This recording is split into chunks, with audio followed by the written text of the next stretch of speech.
Welcome to Canucks Last Week, where I try to cover everything Canucks hockey in a shorter amount of time than it took for Jacob Markstrom to actually start looking like a legitimate NHL goaltender. Yes, I know, small sample size this week, but his game in the crease was on point. So the Canucks went 3-1 last week, and Team Tankers, let's all just take a deep breath. I've been saying this all year, I don't believe in cheering against the team. That's bad karma, the players still have pride, we should be cheering them on once the puck drops. My mentality was it's a win-win, not a zero-sum game. If the Canucks lose, that's awesome, we're that much closer to Dahlin, and if they win, enjoy it, they're probably going to be far and few between. So the Canucks won 3 games this week. That's gonna happen. Bad teams still win games in this league. The Buffalo Sabres just beat the Toronto Maple Leafs, and the Arizona Coyotes just beat the Tampa Bay Lightning. Personally, I'm always happy when we beat the Blackhawks. The Dallas Stars basically rolled over and gave us the dub, and against the Anaheim Ducks, we beat Ryan freaking Kessler, who may not even make the playoffs. That's hilarious. Yeah, we're now 5 points up on Buffalo, and we move past the Ottawa Senators for 4th worst in the league. The worst we can now draft is 7th overall, which by no stretch of the imagination is great, but there's still elite players to be had in that range. Oliver Wahlstrom may be a steal. I have a video on him in the works, and so far it's only in the research phase, but so far what I've found, he's a lot better than what I thought previously. Don't get me wrong, I'm still on Team Tank. I still want to guarantee the highest pick possible and have higher picks in the subsequent rounds, but as a Canucks fan living in Toronto, it's not the end of the world if we don't finish in last place. I, for one, could live without being a question on Jeopardy. I'll take losing franchises for 500, please. This team was the first in NHL history to finish 31st overall. Oh, easy. What are the Vancouver Canucks? No thank you, Alex Trebek. Looking ahead, the Canucks play Edmonton, and Connor McDavid is probably going to destroy us on his path to another Art Ross trophy. The fact that people aren't considering him a legit Hart Trophy candidate is absurd. If it weren't for him, Edmonton is most likely worse than Buffalo this year. We then play Columbus, who is 9-1 in their last 10, Vegas, who is 6-2-2, Arizona, who is coming on strong as of late, and then wrap up our season against Edmonton once again.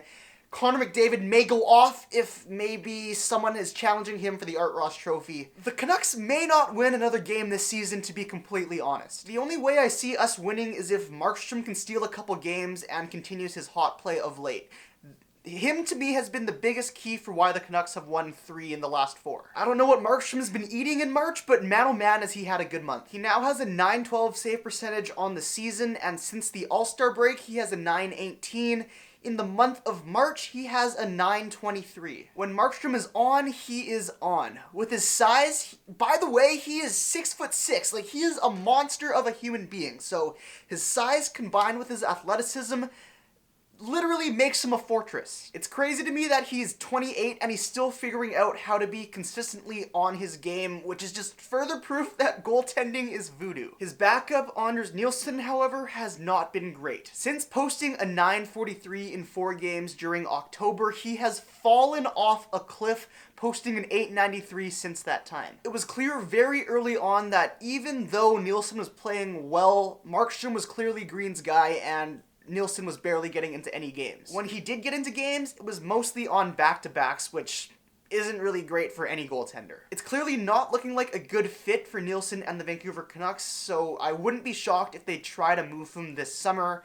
This is still a guy who posted a .923 save percentage last year on the Buffalo Sabres, so it'll be interesting to see if there's any value for him in the trade market and just to see if we can get anything back for him. I bring up goaltenders because of, well, Thatcher Demko and Rick Dhaliwal reporting that calling him up for a couple of games this season is still not out of the question. The Comets just qualified for the Calder Cup playoffs, which is awesome, and I'm super excited to see how Demko can elevate his game in the clutch.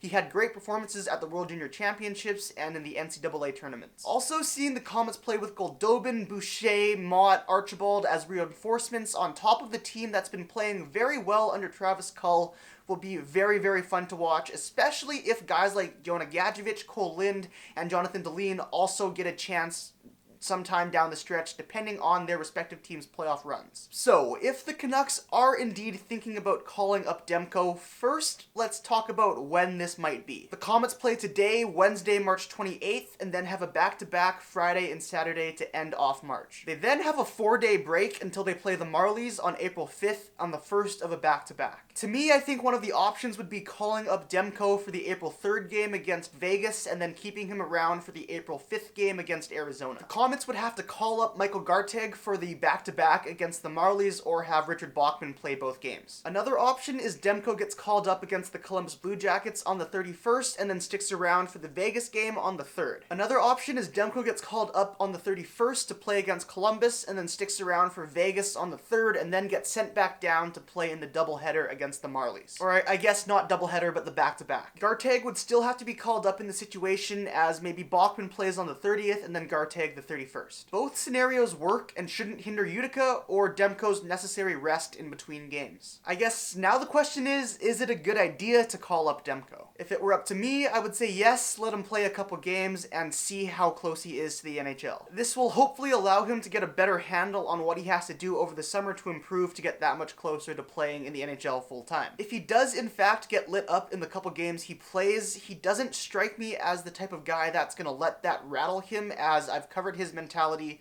in my past video on him. I think he could steal the backup job next year, I really, really do. When you look at the other young elite NHL goaltenders in the league, there's a common theme. They all play in the league relatively young. John Gibson played 40 games with the Ducks when he was 23. Andrei Vasilevsky last year played 50 games at the age of 22, and Connor Hellebuyck played 26 games at the age of 22. Yes, Hellebuyck and Vasilevsky struggled out of the gate, but look at where they are now. They had the perseverance to learn from their mistakes when faced with adversity, and look at where they are now.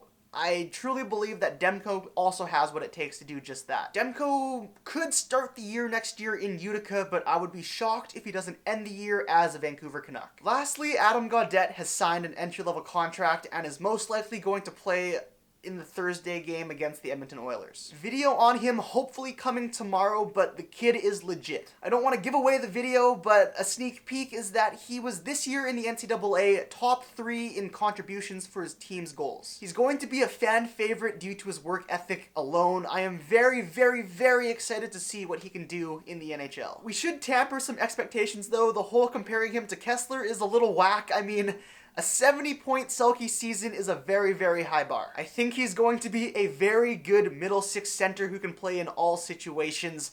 We should be very, very excited. He's going to be a real piece for us. So that's going to do it for me. Thank you guys so much for watching. I hope you enjoyed this video. If you did, please let me know by leaving a like, as it really helps me out knowing if I'm doing stuff right or wrong. And if you're new to the channel, please consider hitting subscribe and joining us on this Canucks journey. How many games left? 6? 5? 5 games left? That much closer. Go Canucks go.